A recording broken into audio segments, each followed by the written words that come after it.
اللہ تعالیٰ فرماتا ہے وَمَا خَلَقْتُ الْجِنَّ وَالْإِنسَ إِلَّا لِيَعْبُدُونَ، ہم نے انسانوں اور جنات کو صرف اپنی عبادت کے لیے پیدا کیا ہے۔ مَا أُرِيدُ مِنْهُمْ مِنْ رِزْقٍ وَمَا أُرِيدُ أَنْ يُطْعِمُونَ، ان سے صرف اور صرف عبادت ہی کا مقصد رکھا گیا ہے، جنات کی پیدائش اور انسانوں کی پیدائش کا۔ ایک بات میں آپ کو بتاتا ہوں، جس مقصد کے لیے جو مشین بنی ہے، اگر اس مقصد کے لیے وہ کام نہ کرے تو وہ بھنگار میں چلی جاتی۔ میرے عزیزو، انسان پیدا کیا گیا ہے اللہ کی عبادت کے لیے، اور جب یہ انسان جس کام کی غرض سے پیدا کیا گیا تھا وہ نہ کر رہا ہو تو پھر بیکار ہے، اور بیکار مشینوں کو جس طرح کباڑ میں ڈالا جاتا ہے اسی طرح بیکار انسانوں کا ٹھکانہ دوزخ ہے۔ عبادت نہ کرنے والے یہ دوزخ میں ہیں۔ اسی لیے تو قرآن پاک میں اللہ فرماتا ہے عن المجرمین یتساءلون ما سلککم فی سقر، مجرمین سے جب پوچھا جاتا ہے کہ کیوں تم جہنم میں آئے ہیں تو ان میں اکثر یہی کہتے ہیں قالوا لم نک من المصلین، ہم نماز نہیں پڑھتے تھے، ہم نماز نہیں پڑھتے تھے اس لیے دوزخ میں ڈالے گئے۔ عزیزان گرامی، اس بات کو یاد رکھو۔ اب یہاں ایک سوال یہ ہوتا ہے کہ خالص اگر ہمارا مقصد پیدا کرنے کا عبادت ہی ہے تو پھر صرف عبادت کرنے کے لیے بنایا گیا ہے انسان، تو اب بازار کب کرے گا، گھر کب چلائے گا، بیوی بچوں کو کب دیکھے گا؟ خالص یہ عبادت کے لیے پیدا کیا گیا ہے،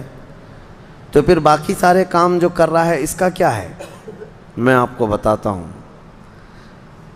فرمایا کہ اگر کسی نے فجر کی نماز کی غرض سے مسجد میں داخلہ لیا، مسجد میں آیا، نماز پڑھا، اور پھر اس کے بعد مسجد سے باہر نکلتا ہے، مسجد سے باہر یہ سوچ کر کے نکلتا ہے کہ مجھے ظہر میں واپس آنا ہے، ظہر کی نماز پڑھنی ہے، تو فجر سے لے کر ظہر تک جو جو کام کیا اس نے وہ سب عبادت میں شمار ہوگا، کیونکہ وہ انتظار میں تھا دوسری نماز کے، اتنا وقت اس کا عبادت میں گزارا جائے گا۔ بس یہ ہے کہ کوئی حرام کام نہ کیا ہو، باقی وہ تجارت کر رہا ہو، لوگوں سے میل جول کر رہا ہو، اپنے گھر میں بیٹھا ہو، کوئی بھی کام کر رہا ہو اس کو عبادت میں شامل کر لیا جائے گا۔ اسی طرح ظہر پڑھا، ظہر کے بعد باہر نکل کر کے یا نماز کے بعد اس نے یہ نیت کی کہ مجھے عصر پڑھنا ہے، عصر کا انتظار، تو انتظار میں جو بھی کام کرے گا وہ سب عبادت میں شمار ہے۔ اس طرح سے صرف تم انتظار میں اپنے 24 گھنٹے کو عبادت بنا سکتے ہو، اور یہی مقصد انسان کی زندگی کا ہے کہ انسان کو عبادت کے لیے بنایا گیا ہے، تو کم از کم اپنی سوچوں سے تو عبادت کرو، اپنی نیت سے تو عبادت کرو۔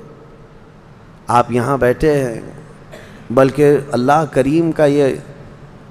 اس کے دریائے رحمت کو کون جانے، آپ نے یہاں بیٹھ کر کے یہ نیت کی